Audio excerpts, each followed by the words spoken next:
This must be some mistake. First class is for premium passengers. Linda Morrison's voice cut through Denver International Airport as she snatched boarding passes from two young black girls. Sarah Washington, 14, and Maya, 13, stood in their school uniforms holding legitimate first-class tickets. Other passengers exchanged knowing glances. Another case of people trying to scam expensive seats they clearly didn't belong in. But then something extraordinary happened. Sarah's uncertainty disappeared. Her shoulders straightened. When she lifted her phone and looked directly at Linda Morrison, there was something burning in her eyes that made the flight service manager's smile freeze. "We're calling our father," she said, her voice no longer pleading. It was calm, controlled, and absolutely terrifying. Dead silence fell over gate C7.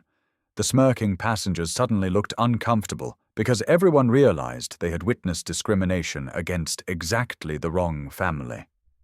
What Linda didn't know was that one phone call would ground every flight in the Washington aviation fleet.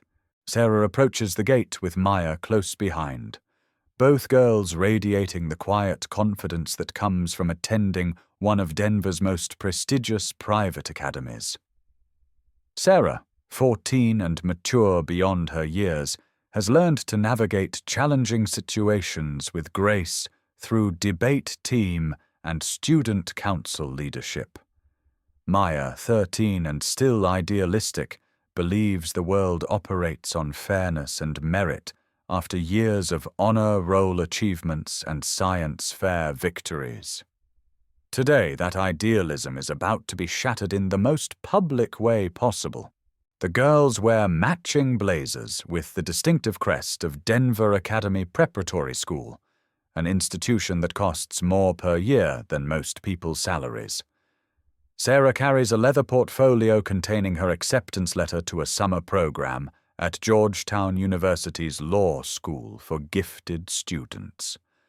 Maya clutches her tablet loaded with advanced chemistry texts she reads for pleasure, already planning her trajectory toward medical school. These are children who have never known want, never questioned their place in the world, never imagined that their skin color could override their accomplishments. First-class boarding girls. The initial gate agent, a young man named Derek Thompson, barely glances at their tickets before scanning them through the system. The pleasant beep confirms what they already know. Their seats are legitimate, purchased by their father 3 months ago for this special trip to visit their grandmother in New York for her 80th birthday. The girls have been looking forward to this flight for weeks, planning to surprise Grandma Eleanor with photo albums and handwritten letters detailing their academic achievements. Derek, 24, and working his way through college with this part-time airport job, recognizes quality when he sees it. The girls' uniforms, their polite demeanor, their obvious education, everything about them screams privilege and legitimacy. He processes dozens of passengers daily and has developed an eye for the difference between genuine travelers and those attempting to game the system. These children clearly belong in first class, but Linda Morrison has other ideas. She materializes beside Derek like a storm cloud gathering on an otherwise clear day, her polyester uniform somehow managing to look both crisp and cheap simultaneously. At 45, Linda has spent the last 12 years climbing the ladder at this regional airline, believing that her position as flight service manager grants her the authority to determine who belongs where.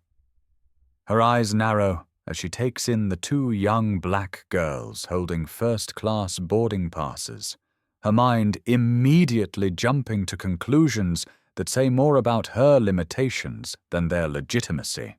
Linda Morrison grew up in suburban Denver, graduated high school with mediocre grades, and stumbled into airline work because it offered steady employment and the illusion of authority. She spent years watching wealthy passengers board first class while she remained trapped in middle management, developing a resentment that manifests as suspicious scrutiny of anyone who doesn't match her narrow expectations of privilege. To Linda, first class belongs to middle-aged white business travelers, not young black children who challenge her worldview simply by existing. Hold on there, Linda says, her voice carrying that particular tone reserved for customer service representatives who've forgotten they serve customers. Let me just double-check those tickets. She snatches the boarding passes from Sarah's hand with enough force to crinkle the edges, immediately establishing a dynamic of confrontation rather than cooperation. The girls exchange glances. Despite their youth, they've both experienced this before, in different contexts, but the feeling is always the same. The need to prove their worth, their legitimacy, their right to exist in spaces others take for granted. Derek shifts uncomfortably, recognizing the tension building in the air. "Mum, I already scanned them through the system. They're completely valid," he says quietly, hoping to diffuse the situation before it escalates. But Derek is young, part-time, and lacks the authority to override Linda's suspicious nature. Linda shoots him a look that could freeze jet fuel at 30,000 feet. "I'll be the judge of that, Derek. These are very expensive seats we're talking about here." She examines the tickets with theatrical scrutiny, as if expecting the letters to rearrange themselves and reveal some hidden fraud. Her performance is designed for the audience of waiting passengers, establishing her authority while undermining the girls' legitimacy. "How exactly did you two acquire first-class tickets? These cost more than most people make in a week." The question hangs in the air like aviation fuel fumes, toxic and unmistakable. Other passengers in the boarding area begin to take notice, some craning their necks to get a better view of the drama unfolding. Phones emerge from pockets and purses as the modern world's reflex kicks in.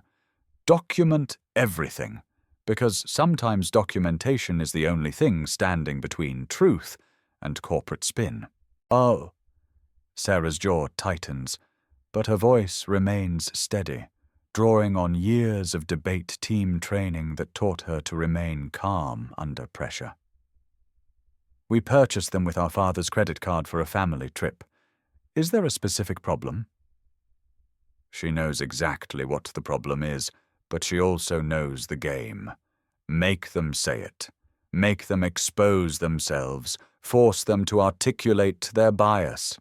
Maya watches her older sister with admiration, recognizing the strength it takes to remain composed when facing such obvious hostility. At 13, Maya still believes in the fundamental fairness of adults, still expects that reasonable explanations will resolve misunderstandings. She doesn't yet understand that some people have already made up their minds before the conversation begins. "Well, these are very expensive seats," Linda continues, apparently unaware that she's being recorded by at least 3 different passengers who recognize injustice when they see it. "We need to verify these weren't obtained through improper channels." The pause before improper channels does all the work she doesn't have the courage to do explicitly. She's suggesting fraud without using the word, implying criminality without making accusations she'd have to defend. The gathering crowd creates an amphitheater of judgment around the gate area. Business travelers in expensive suits check their watches impatiently, more concerned about departure delays than the civil rights violation playing out before them. A family with young children watches nervously, the parents using whispered conversations to explain to their kids why those girls are being questioned. College students with backpacks and beat-up sneakers hold up phones, live streaming the confrontation to social media platforms where injustice spreads faster than airline delays. Maya's voice carries just enough edge to let Linda know she won't be intimidated, despite her young age. What exactly are you implying? We haven't done anything wrong. Her words carry the confusion of someone encountering institutional bias for the first time, the bewilderment of a child who can't understand why adults are treating her like a criminal.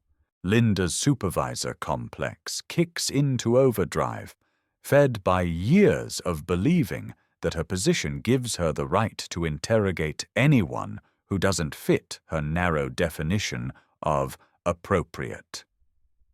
The presence of an audience only encourages her performance, making her feel like she's protecting the airline from sophisticated scammers rather than harassing innocent children. I'm not implying anything. I'm stating that we need to verify the legitimacy of these tickets before allowing boarding. This is standard security protocol. The absurdity would be laughable if it weren't so damaging. Here are two accomplished young students, honor roll achievers from one of Denver's elite preparatory schools, children whose academic records would impress university admissions officers, being treated like suspected criminals because their skin color doesn't match Linda's expectations of first-class passengers. Sarah pulls out her phone, and Linda's eyes light up with false victory.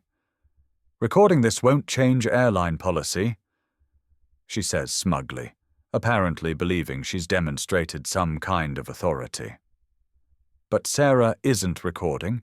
She's showing their electronic tickets and confirmation numbers, digital documentation that should end any legitimate inquiry. Our father bought these tickets 2 months ago for our grandmother's birthday, Sarah says calmly, showing the confirmation email with clear purchase details, transaction numbers, and credit card information. Would you like me to call him to verify the purchase? Linda barely glances at the screen, her mind already made up, her biases confirmed by nothing more substantial than her own prejudices. Anyone can show me a screen with information. We need actual verification from corporate headquarters. Her response reveals the circular logic of discrimination. No evidence will ever be sufficient because the conclusion precedes the investigation. The situation escalates with each passing moment, creating a grotesque theater where 2 children become performers in someone else's racial anxiety. Other first-class passengers, predominantly white, board without question. A businessman in wrinkled khakis gets waved through despite his ticket clearly showing a coach seat that was upgraded at the gate minutes earlier. An elderly woman with a coach ticket printed on budget paper is personally escorted to first class by Derek, who apologizes for the system error that initially showed her in the wrong cabin. But 2 young black girls with legitimate first-class tickets purchased months in advance by their father. They get interrogated like suspected criminals while an audience of strangers decides whether their humiliation is justified or just unfortunate.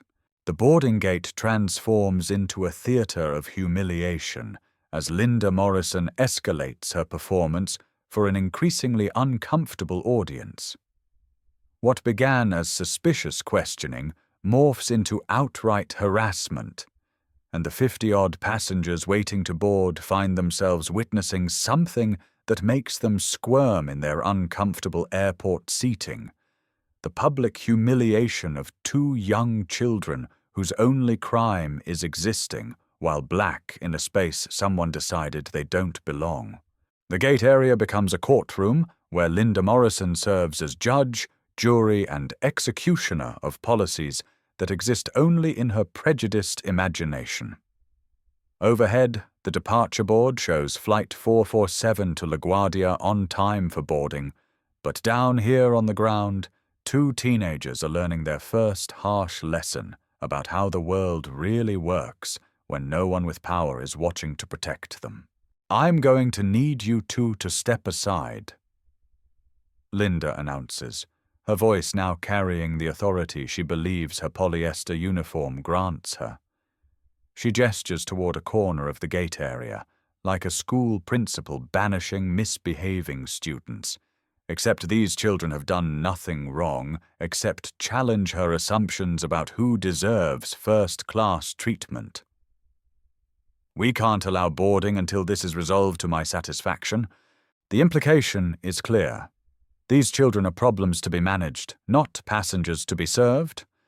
The corner she indicates is visible to every person in the gate area, ensuring maximum humiliation for what should be a routine boarding process.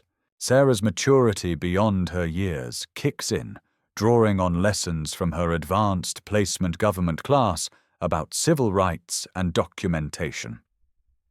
Despite being only 14, she understands the importance of creating a record of what's happening. "Are you refusing us boarding despite our valid tickets?"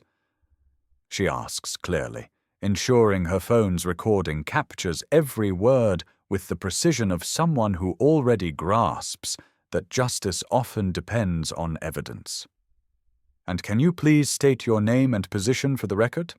Her composure in the face of such treatment is remarkable. A teenager maintaining dignity while being publicly degraded by an adult who should know better. The other passengers watch with a mixture of discomfort and fascination, witnessing a child handle discrimination with more grace than many adults could muster. Linda Morrison, Flight Service Manager. And yes, I am temporarily suspending your boarding privileges pending verification from corporate headquarters.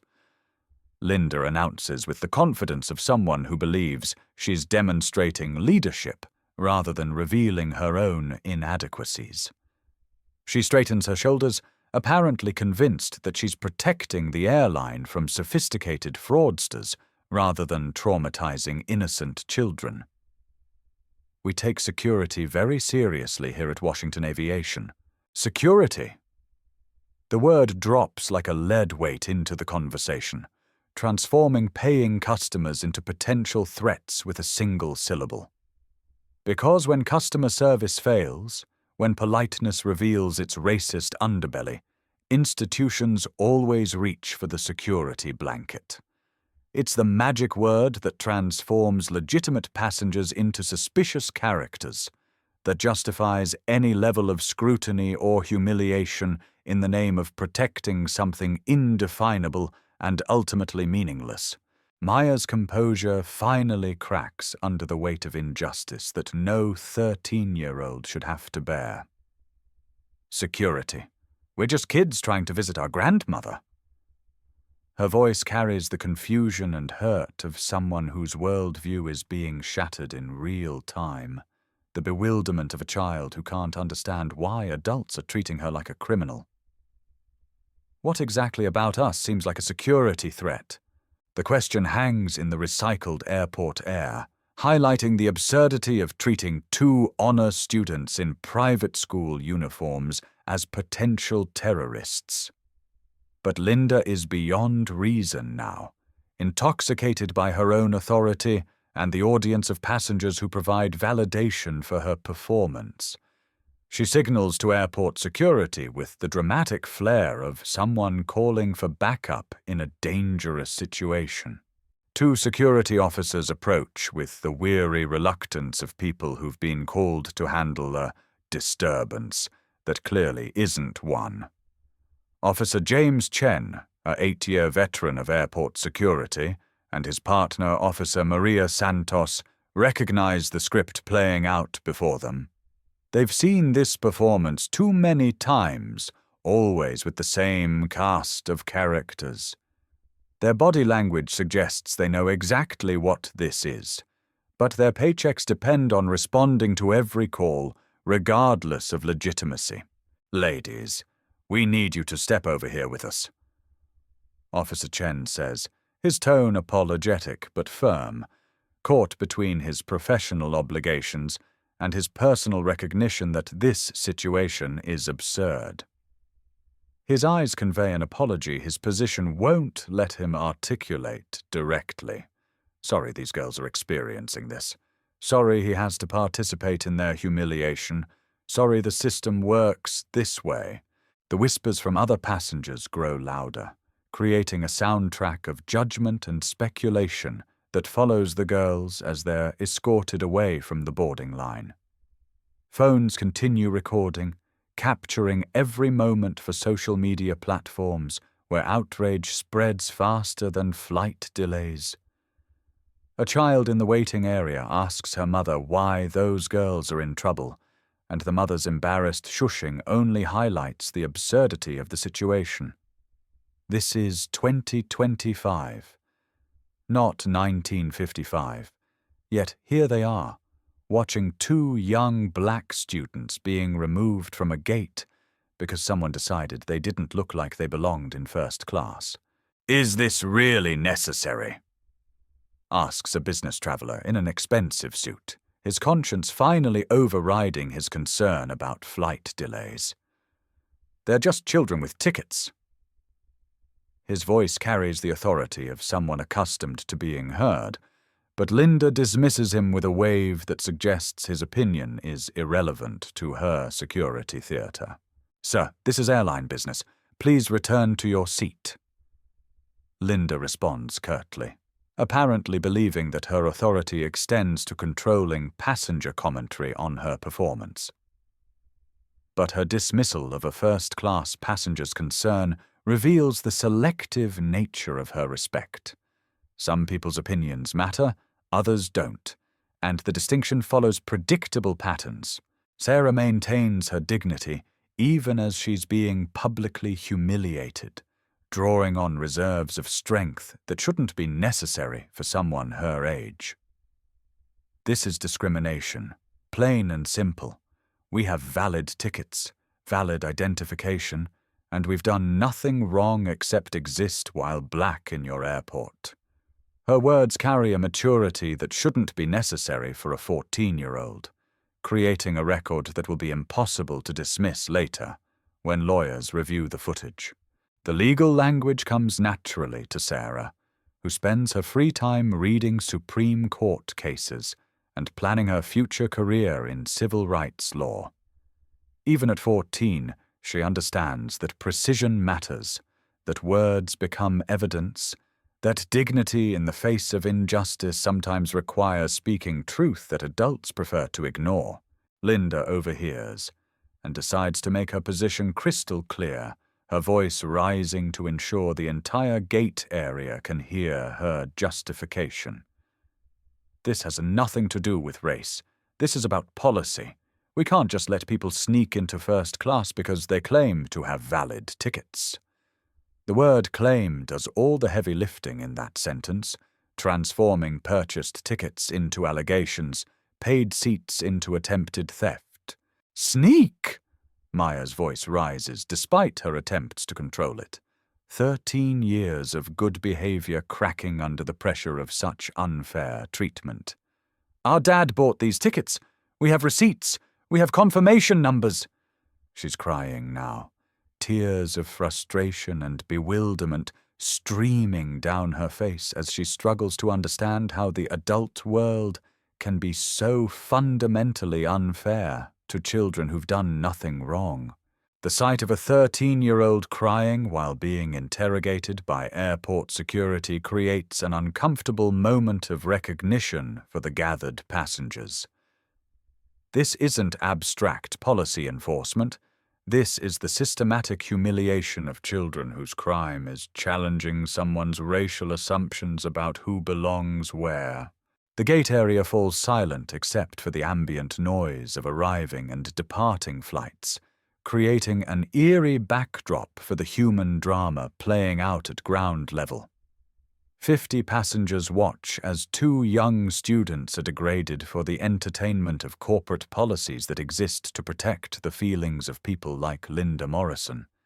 The American dream, served with a side of humiliation at 30,000 feet, becomes a spectacle that no one asked to witness, but everyone will remember. Linda seizes the moment to deliver her coup de grace, the final insult that will haunt her for the rest of her career. Maybe next time your parents will save up for tickets you can actually afford, instead of trying to scam the system." The words hang in the recycled airport air like jet exhaust, toxic, lingering, and impossible to ignore. Her suggestion that legitimate passengers are scammers reveals the depth of her bias and the poverty of her imagination. That's when Sarah makes the phone call that will change everything. She dials a number she's had memorized since childhood, a number that bypasses assistance and voicemail and connects directly to one of the most powerful offices in American aviation. Her fingers don't shake as she dials. Her voice doesn't waver as she speaks. 14 years old, but already understanding that sometimes justice requires the nuclear option. "Dad," she says simply, her voice carrying both defeat and determination, the weariness of someone who hoped the world would be different, but isn't surprised that it isn't. "We have a problem at the airport." Linda Morrison laughs. Actually laughs. At what she perceives as an empty threat from a child who doesn't understand how the real world works. "Call whoever you want, honey. This is my airline, and my rules apply here." Her confidence is absolute, her certainty complete. She has no idea that she just declared war on the wrong family. No idea that the man on the other end of that phone call owns 60% of the airline she works for. No idea that her next performance review will be conducted in an unemployment office. The phone call lasts exactly 90 seconds. Sarah speaks quietly, calmly recounting the events, while Linda continues her performance for the other passengers, apparently believing she's winning some kind of victory over children who dared to challenge her authority. Maya wipes tears of frustration and rage, her faith in adult fairness shaken but not yet broken. When Sarah hangs up, she looks directly at Linda Morrison with the calm confidence of someone who knows exactly what's about to happen. "You have no idea who you just messed with," she says, her voice carrying a certainty that makes the adults around her suddenly uncomfortable. Because sometimes the most powerful voices belong to those society tries hardest to silence, and sometimes justice comes in the form of a phone call that changes everything. Captain James Rodriguez is running through his pre-flight checklist in the cockpit of Flight 447, reviewing weather reports and air traffic control communications, when his emergency phone erupts with the distinctive ring reserved for communications that change everything in an instant. 22 years of commercial aviation have taught him that this particular ringtone never brings good news. Mechanical failures, weather emergencies, security threats, or air traffic control complications. He's expecting maintenance delays or route changes, not a complete upheaval of everything he thought he knew about his employer. "Captain Rodriguez, this is Denver Control Tower." The voice crackles through the static with an urgency that makes his stomach drop. "You need to ground your aircraft immediately. All Washington aviation flights are being suspended pending urgent corporate directive from CEO-level authority." James drops his clipboard, sending navigation charts and flight plans scattering across the cockpit floor like confetti at a disaster party. In 2 decades of flying commercial aircraft, he's never heard those words in that particular combination.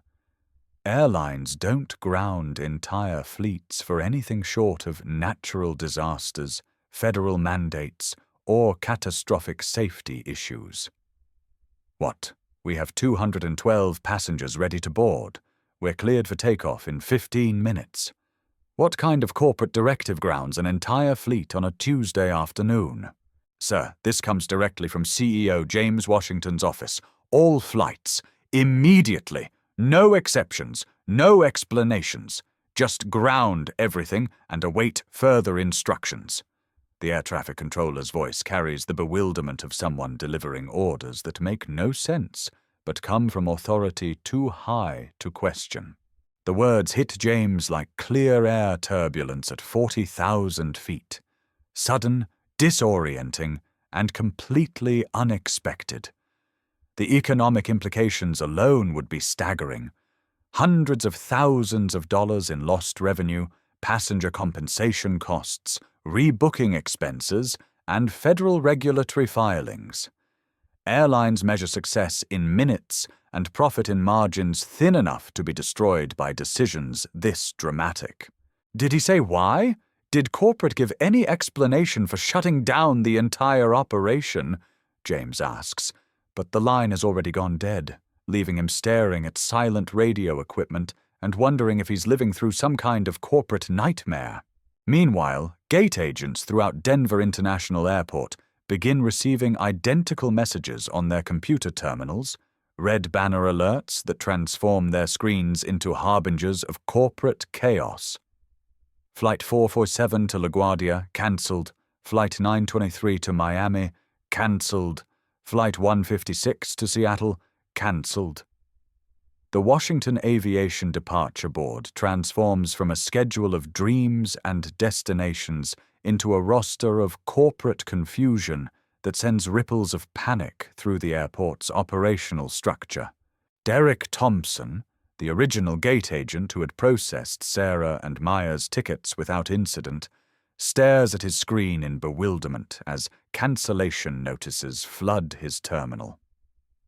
Linda, we're getting systematic cancellation notices across the board. Every single Washington aviation flight is being grounded. I've never seen anything like this. His voice carries the confusion of someone watching their orderly world dissolve into chaos for reasons no one can explain. Linda barely glances up from her continued harassment of the Washington sisters, too busy savoring her perceived victory to notice that the ground is shifting beneath her feet like an earthquake building toward disaster. System glitch, Derek. Happens all the time with these computer systems. Keep processing passengers for other airlines. Her dismissal reveals how completely she misunderstands the magnitude of what's happening around her. But Derek's screen shows something that makes his stomach drop to his shoes, and his hands shake as he reads the words multiple times, hoping they'll somehow change meaning. An urgent message marked with the red banner reserved for presidential-level communications. Immediate supervisor response required. Escalation to CEO office. Incident report. Discrimination complaint involving executive family members. All flight operations suspended pending investigation. The words blur together as Derek reads them twice, then 3 times, his mind struggling to process the implications. Executive family members. The phrase bounces around his skull like a bad echo, while he looks across the gate area, where Linda continues berating 2 children whose father apparently has the power to shut down an entire airline with a single phone call. "Mom," Derek says, his voice barely above a whisper, his throat tight with the kind of fear that comes from watching someone destroy their entire career in real time.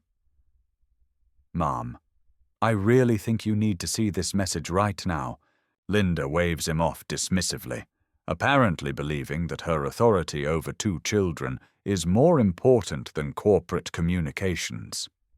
"Not now, Derek. I'm handling a serious security situation here. Can't you see I'm busy protecting this airline from people trying to scam first-class seats?" Her confidence is absolute, her focus complete, her ignorance about the magnitude of her mistake breathtaking in its scope. She turns back to Sarah and Maya with renewed determination, apparently believing she's winning some kind of victory against sophisticated fraudsters, rather than traumatizing the children of the man who signs her paychecks. "Now, girls, we can do this the easy way or the hard way, but you're not boarding this flight until..." Her sentence is interrupted by the distinctive ring of her corporate phone, the red emergency line that connects directly to corporate headquarters. Not her regular customer service line, but the phone that, in her 12 years with the airline, has never once rung during her shift, because it's reserved for communications from levels of authority she's never encountered. Linda stares at the device like it's a venomous snake preparing to strike, her confidence evaporating like morning mist on hot tarmac. That's impossible. Corporate never calls gate agents directly. There must be some mistake. But the phone rings again, its tone somehow more insistent, more urgent, cutting through conversation and ambient noise like a fire alarm announcing the end of her world. Every passenger in the gate area can hear it now, a sound that transforms routine airport waiting into something approaching cosmic justice. The business travelers stop checking their phones, the families stop managing their children, the college students stop live streaming their social media content. Everyone recognizes the sound of consequences arriving with the precision of flight schedules and the finality of aircraft doors closing. Sarah and Maya exchange glances, their tears drying as they realize that help is coming from the direction they least expected but most needed. They know exactly why that phone is ringing, know exactly what conversation is about to take place, know exactly how Linda Morrison's career is about to end. "You should probably answer that," Sarah says quietly, her voice carrying the calm certainty of someone who knows that justice sometimes takes exactly 90 seconds to travel from a phone call to its destination. Linda's hands shake slightly as she reaches for the phone, her bravado from moments earlier evaporating like cabin pressure in a depressurized aircraft. "This is Linda Morrison, flight service manager." Her voice wavers slightly, carrying the first hint of uncertainty that suggests she's beginning to understand that something fundamental has changed in the last few minutes. "Ms. Morrison." The voice on the other end is crisp, professional, and utterly without warmth, carrying the authority of someone accustomed to delivering life-changing news with surgical precision. "This is Margaret Chen, Executive Assistant to CEO James Washington. You are to report to the Administrative Office immediately for urgent consultation regarding passenger services incident report filed 14 minutes ago." The blood drains from Linda's face so quickly that Derek worries she might faint, her complexion shifting from confident pink to terrified grey in the space between heartbeats. What incident report? I don't understand what you're talking about."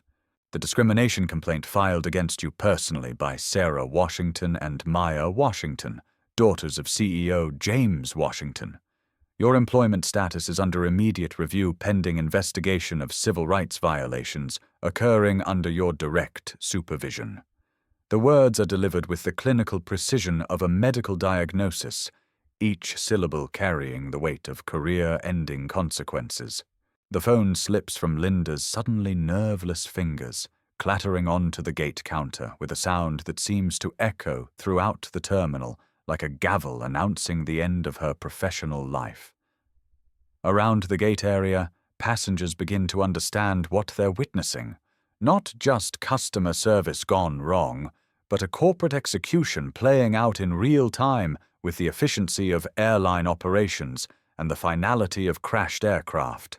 James Washington built Washington Aviation Group from a single-plane charter service into a billion-dollar enterprise that employs 47,000 people across 6 countries, transforming a dream born in rural Alabama poverty into one of America's most successful aviation companies. His rise from cleaning aircraft as a teenager to owning the largest minority-owned airline in the world is the stuff of business school case studies and motivational seminars. But more than his business acumen, James Washington is known throughout the industry for three things: his military precision inherited from Air Force service, his zero tolerance for discrimination learned from personal experience with injustice, and his absolute devotion to his two daughters, who represent everything he's worked to achieve. Sarah is a freshman at Denver's most prestigious preparatory academy, already showing the intellectual brilliance and moral clarity that will one day make her a formidable attorney in the tradition of civil rights leaders who changed American law through persistence and principle. Maya, though only 13, demonstrates the compassion and analytical thinking that point toward a future in medicine where she'll heal bodies while her sister heals society's wounds through legal advocacy.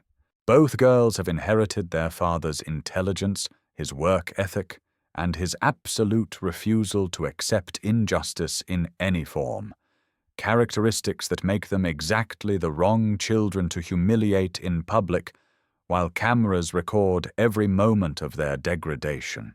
And Linda Morrison just spent the last 27 minutes systematically humiliating his teenage daughters in front of 50 witnesses while cameras recorded every word, creating the kind of documentation that transforms personal grievances into federal civil rights cases and individual mistakes into corporate liability disasters. The revelation hits the gate area like a sonic boom, creating ripples of understanding that spread through the crowd with the speed of social media and the inevitability of gravity.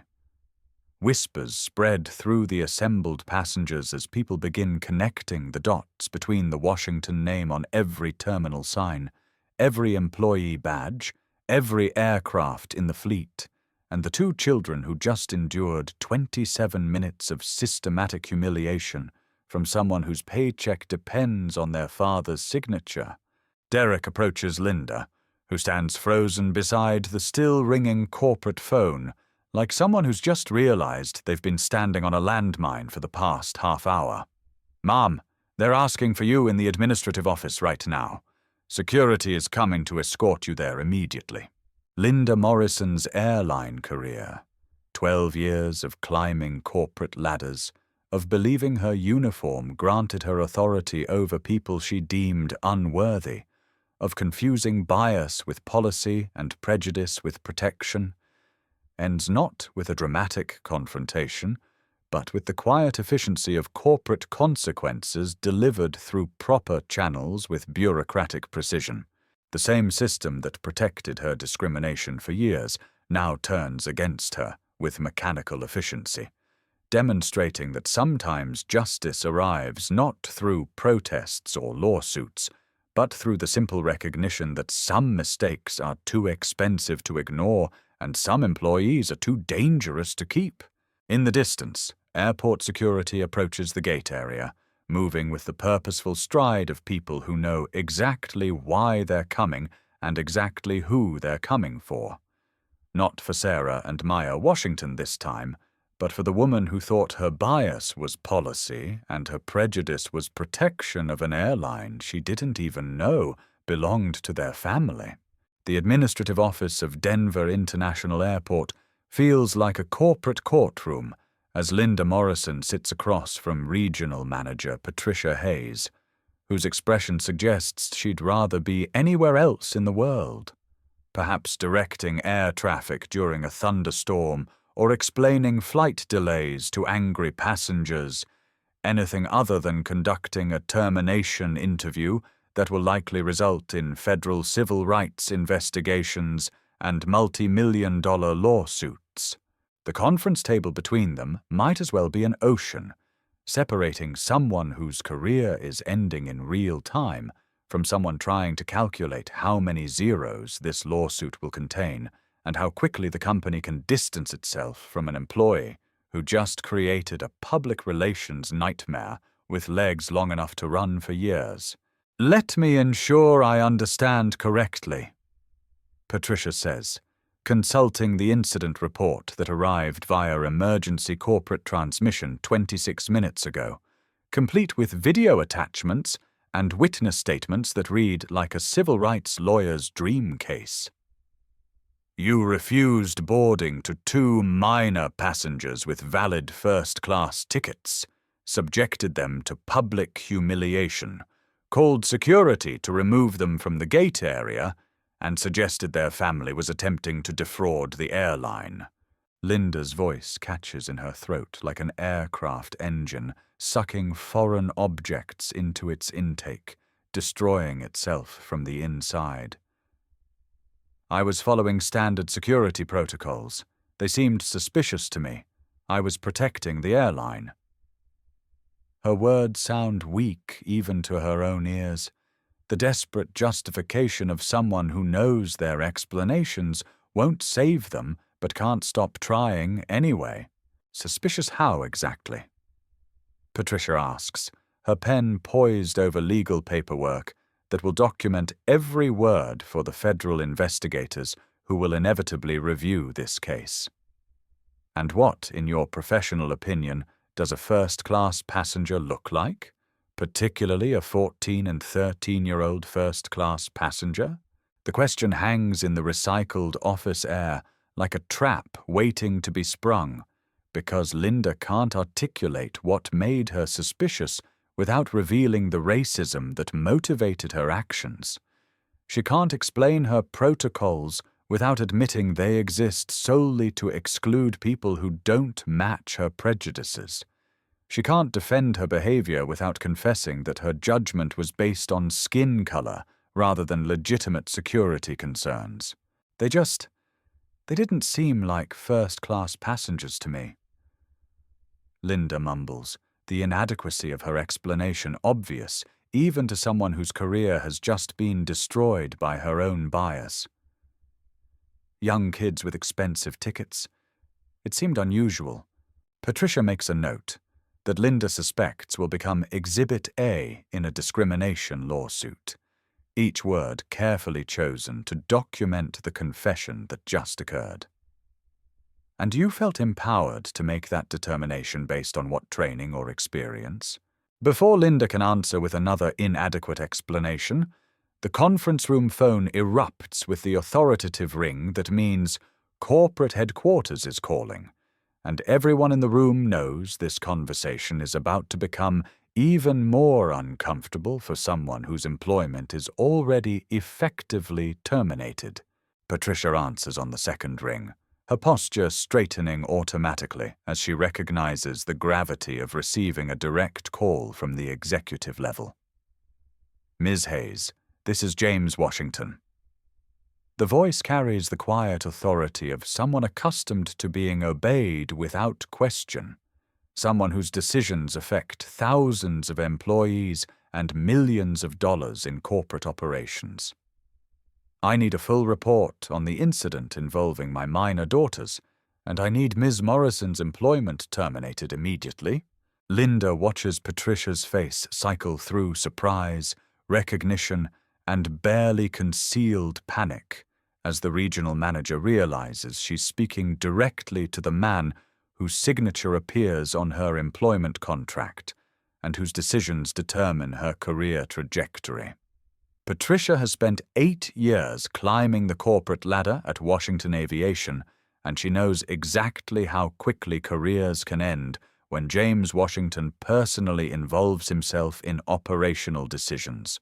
Sir, we're conducting a full investigation according to company protocols.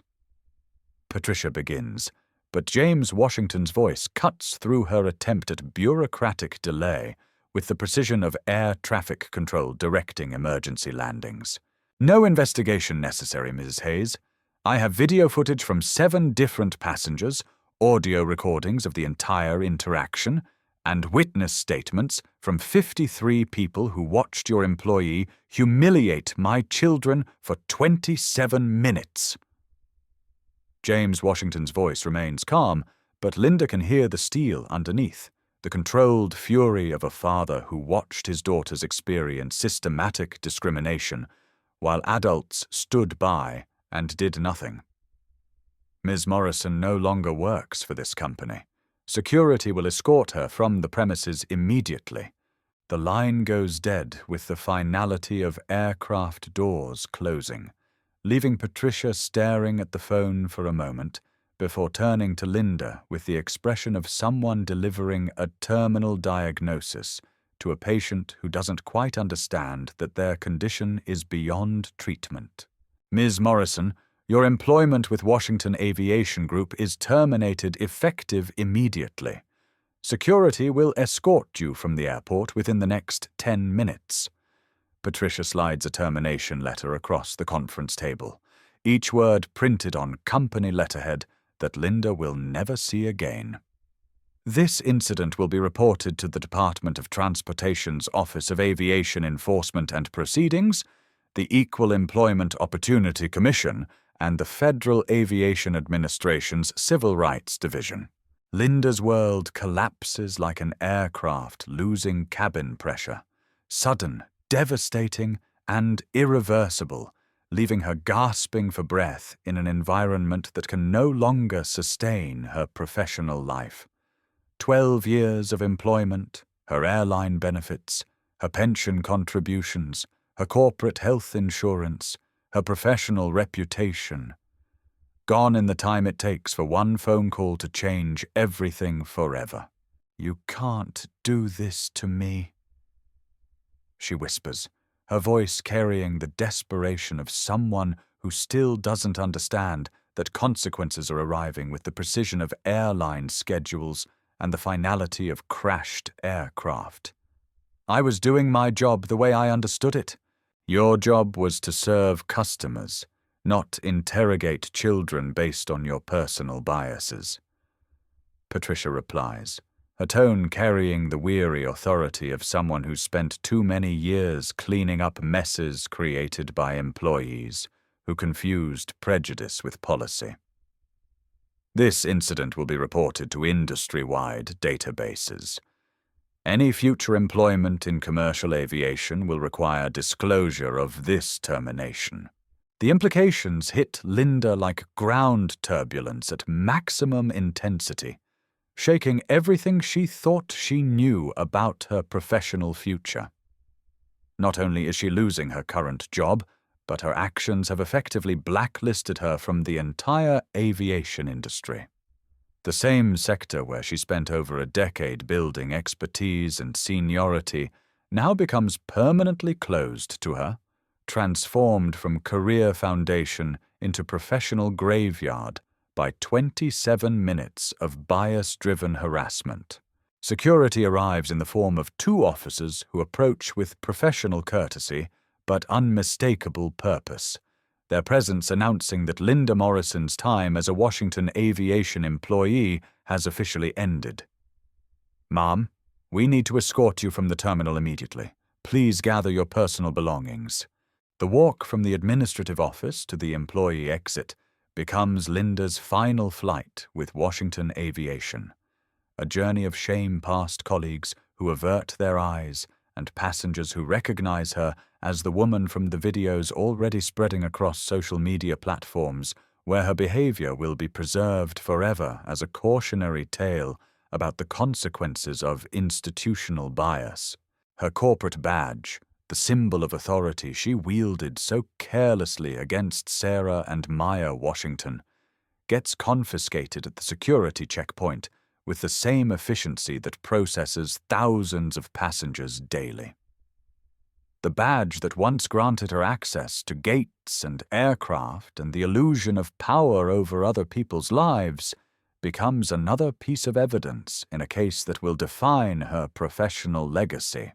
Meanwhile, at Gate C7, the Washington sisters wait in the first-class lounge that Linda Morrison spent 27 minutes insisting they didn't deserve to access. Airport management personally apologized with the desperate sincerity of people trying to prevent multi-million-dollar lawsuits, offered compensation that they politely declined, and upgraded their seats to the premium first-class cabin typically reserved for corporate executives. 2 young girls who just wanted to visit their grandmother have become the center of a corporate earthquake that will reshape policies across the aviation industry. The announcement comes over the terminal's public address system, with the measured tone that transforms chaos into routine. Ladies and gentlemen, Washington Aviation Flight 447 to LaGuardia is now ready for boarding. We apologize for the earlier delay and appreciate your patience during our operational adjustments. Operational adjustments. Corporate speak for, we fired the racist employee who humiliated our CEO's daughters and shut down our entire airline operation to make sure everyone understands that discrimination has consequences. Sarah and Maya board first, not because of their father's position, but because Linda Morrison's actions inadvertently demonstrated exactly why policies protecting against discrimination exist in the first place. The flight crew, now aware of who they're serving, treats every passenger with enhanced courtesy, a temporary improvement that will become permanent policy after this incident triggers company-wide diversity training programs designed to prevent future disasters. Two teenagers who should have been excitedly discussing their visit with grandmother instead sit quietly in seats that cost more than most people's monthly salary, processing their first real encounter with institutional racism and the power that flows from having a father who refuses to allow his children to be diminished by other people's limitations. As Flight 447 taxis toward the runway, Linda Morrison exits Denver International Airport through the employee entrance, carrying a cardboard box containing 12 years of corporate memorabilia and the devastating knowledge that her prejudice destroyed her career faster than aircraft engines consume jet fuel at maximum thrust. The aviation industry talks with the efficiency of air traffic control networks. Personnel files get shared between companies with the speed of electronic communications. Incident reports become permanent records that follow employees like flight logs tracking every journey. By the time Linda reaches her car in the employee parking garage, her termination for discrimination has already been logged into industry databases that will make finding another aviation job virtually impossible. Justice, it turns out, doesn't always take years to arrive through courts and appeals and bureaucratic processes. Sometimes it comes in the form of a father who loves his daughters enough to shut down his own airline rather than allow them to be humiliated by someone who confused a uniform with authority and bias with policy. Sometimes it comes when two young girls realize they have the power to change systems that seem designed to diminish them, and that their voices matter more than the prejudices of people who underestimate the consequences of treating children like criminals. 6 months after the incident at Denver International Airport, Washington Aviation Group announces the largest corporate diversity initiative in commercial aviation history, transforming a moment of individual prejudice into an industry-wide reckoning with institutional bias that had been ignored for too long by companies more concerned with profit margins than passenger dignity. The James Washington Foundation for Aviation Equity receives an initial endowment of $50 million, funding scholarships for underrepresented students pursuing aviation careers, mentorship programs connecting young people with industry professionals, and comprehensive bias training programs that extend far beyond Washington aviation to every major carrier in the United States.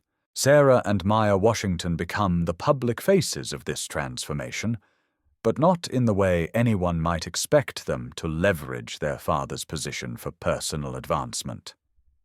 Rather than using their experience as a stepping stone to privilege, both young women use their platform to create systemic change that extends far beyond their family's sphere of influence, demonstrating that sometimes the most powerful responses to injustice involve expanding opportunities for others rather than simply securing advantages for oneself. The incident becomes their first lesson in how individual courage can create institutional transformation, how standing up to bias in one moment can prevent countless other children from experiencing similar humiliation, how personal dignity defended publicly can become collective progress that benefits people they'll never meet. Sarah, now a junior at her preparatory academy, leads student diversity initiatives that have been adopted by private schools across the country, speaks at conferences about youth experiences with discrimination, and mentors younger students who face similar challenges. Her essay about the airport incident, titled "When Children Must Teach Adults About Justice," wins a national writing contest and gets published in major newspapers, bringing sustained attention to bias in commercial aviation and inspiring policy changes across the industry. Maya, though only in 8th grade, works with child psychologists to develop materials helping young people understand and respond to discrimination, her emotional intelligence and analytical thinking contributing to programs that teach children how to maintain dignity while documenting injustice. Her maturity in handling the crisis becomes a case study in youth resilience training programs used by schools and community organizations nationwide. The incident becomes a case study taught in corporate training programs throughout the aviation industry, with the video footage recorded by passengers serving as primary source material for bias recognition training that every Washington aviation employee now completes annually. Other airlines implement similar programs after recognizing that discrimination represents not just moral failure, but catastrophic business risk that can destroy careers and cost millions of dollars in legal settlements and reputational damage. Linda Morrison's name becomes synonymous with corporate discrimination liability in employment law textbooks and human resources training programs. Law firms use her case to demonstrate how quickly individual bias can destroy careers and create massive legal exposure for employers who fail to address prejudice before it becomes public humiliation. She eventually finds work in customer service for a ground transportation company, but her aviation career never recovers from the 27 minutes that defined her professional legacy. The broader impact extends beyond a single airline or family, creating ripple effects that transform industry practices nationwide. Other carriers implement similar policies after recognizing that discrimination creates legal vulnerabilities that can cost more than comprehensive prevention programs. When passengers can instantly broadcast harassment to millions of viewers, corporate tolerance for bias becomes economically unsustainable and morally indefensible. James Washington, who built his empire through calculated business decisions and strategic risk management, makes one choice that prioritizes principle over profit, with consequences that exceed his expectations. The temporary flight groundings cost Washington Aviation Group approximately $2.7 million in lost revenue, compensation payments, and operational disruptions. He considers it the best investment his company ever made, creating a corporate culture that attracts the best employees and most loyal customers while establishing industry leadership in civil rights compliance. The ripple effects continue expanding beyond aviation into other service industries. Airport authorities nationwide revise their customer service protocols after recognizing that discrimination creates liability exposure for entire transportation networks. Gate agents receive enhanced training on unconscious bias recognition. Security personnel learn to distinguish between actual threats and manufactured emergencies based on racial prejudice that creates more danger than it prevents.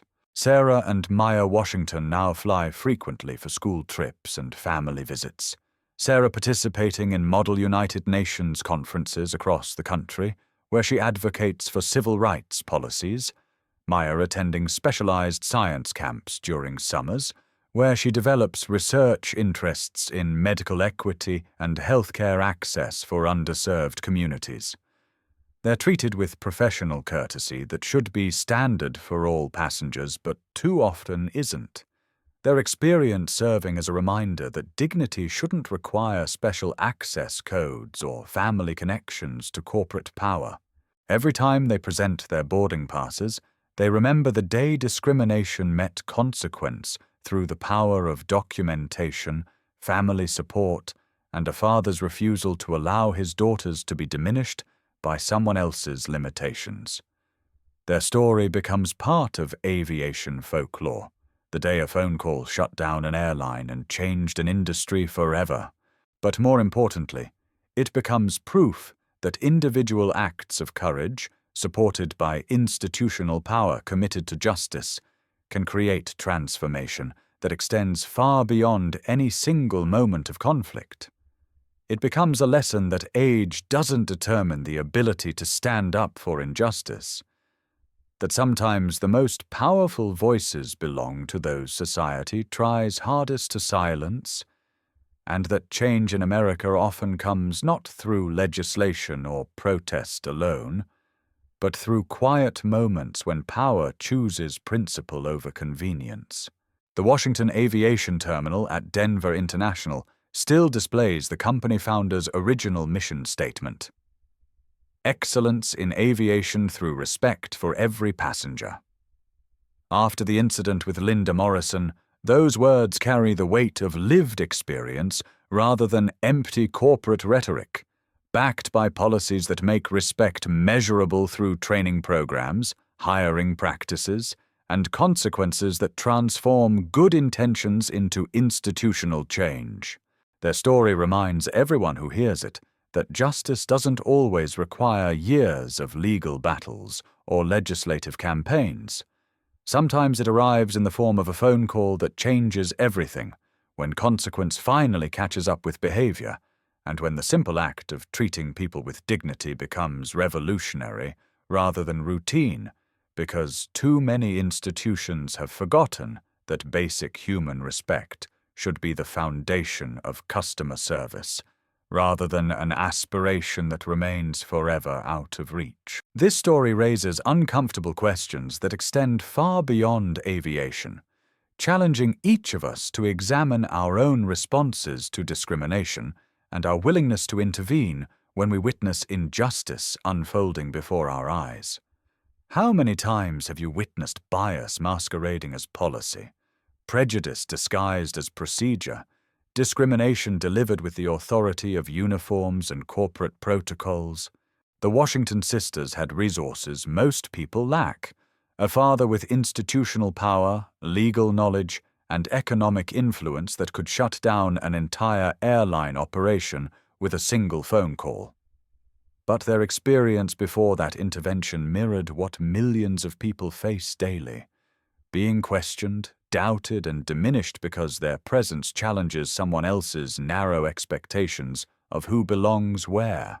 You don't need to own an airline to create change in your community, your workplace, your daily interactions with systems that too often protect bias while claiming to serve everyone equally. Document discrimination when you see it happening, because smartphones and social media have transformed every witness into a potential journalist whose recording might be the evidence that changes policies and protects future victims. Speak up when procedures seem designed to exclude rather than include, when security measures target characteristics that have nothing to do with safety, when customer service transforms into customer interrogation based on assumptions about who deserves respectful treatment. Support businesses that demonstrate inclusive practices through actions rather than marketing campaigns, recognizing that your purchasing decisions send messages about what behavior you'll tolerate from companies seeking your money.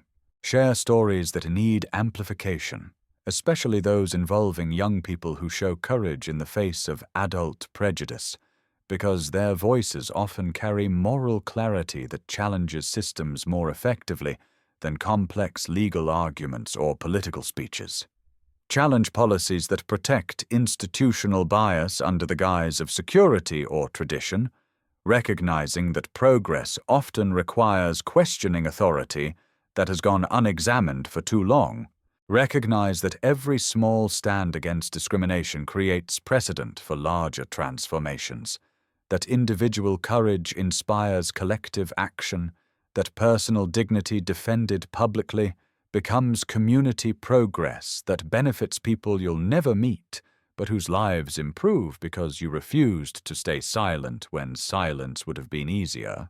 The next time you're in a position to either perpetuate prejudice or interrupt it, remember Linda Morrison's 30-minute lesson in how quickly consequences can arrive when someone with power decides that discrimination has costs too high to ignore. Remember that your voice, your witness, your refusal to accept injustice as normal can change outcomes in ways you might never fully realize. Justice isn't guaranteed, but it becomes more likely when people refuse to stay silent in the face of obvious wrong, when we use whatever power we have to protect those who deserve dignity, when we create the kind of world where phone calls change policies instead of just creating paperwork that disappears into bureaucratic systems designed to protect institutions rather than individuals. What will your next choice create? What story will your actions tell? Sometimes the most powerful weapon against discrimination isn't wealth or influence. It's simply treating every human being with the respect they deserve and refusing to accept anything less from the systems we all navigate together, demanding better from institutions that exist to serve us rather than diminish us. The sky isn't the limit when we remember that basic human dignity should never require special access codes, family connections, or viral videos to receive the treatment that should be standard for everyone who buys a ticket and expects to be treated like a human being rather than a problem to be managed.